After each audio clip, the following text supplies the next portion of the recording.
14 اگست اتوں لے کے تھلے تک میں کوئی اٹھ کے بندہ دسے، میں تو سنیا کوئی نہیں، اگر میں غلط بیان کر رہا ہوں میں دسو جی نہیں،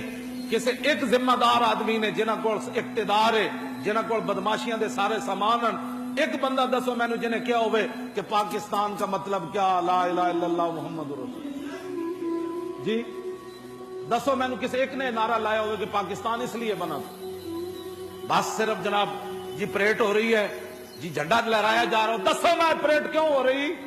اور دسو میں قائد اعظم 18 لاکھ بندے کیوں شہید کروائے، اور دسو 70,000 مسلمانوں دیا کڑیاں کیوں چک کے لے گئے سکھ ہندو، اور دسو مسلمان اپنی دھیاں دے گلے کیوں کٹے، دسو مسلمانوں دیا دھیاں دریاواں تے کھوئیں وچ کیوں چھال ماری، اے دسو نا ساری قوم نو، بڑھ کے کہندے ہو پاکستان روٹی کے لیے بنا، جی یہ روٹی نہیں مل رہی تھی قائد اعظم کو، تو اقبال کو رات روٹی نہیں ملی، دونوں کو سویرے اٹھ کے پاکستان بن گیا، اور دسو 1857 تو لے کے 1947 تک کتنے کتنے علماء تے مشائخ تے کتنے عوام مسلمان پھانسیاں چڑھے، ہاں جی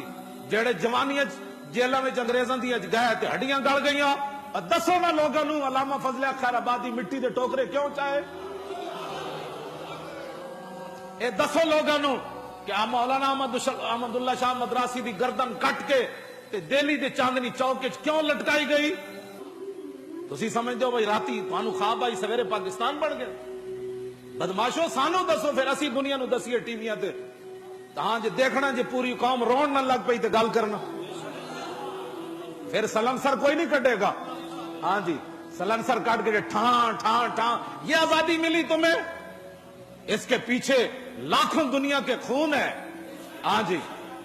بڑے بڑے اولیاء کی گردنیں کٹی، بڑے بڑے غازیان اسلام کی گردنیں کٹی، بڑے بڑے شیخ الحدیث لٹے، توپوں کے منہ پر ہمارے علماء کو باندھ کر توپوں کو چلایا گیا کہ تم کہتے ہو لا الہ الا اللہ، فرمایا ہاں کہتا ہوں، تم کہتے ہو انگریز کے خلاف جہاد فرض ہے، فرمایا ہاں میں کہتا ہوں،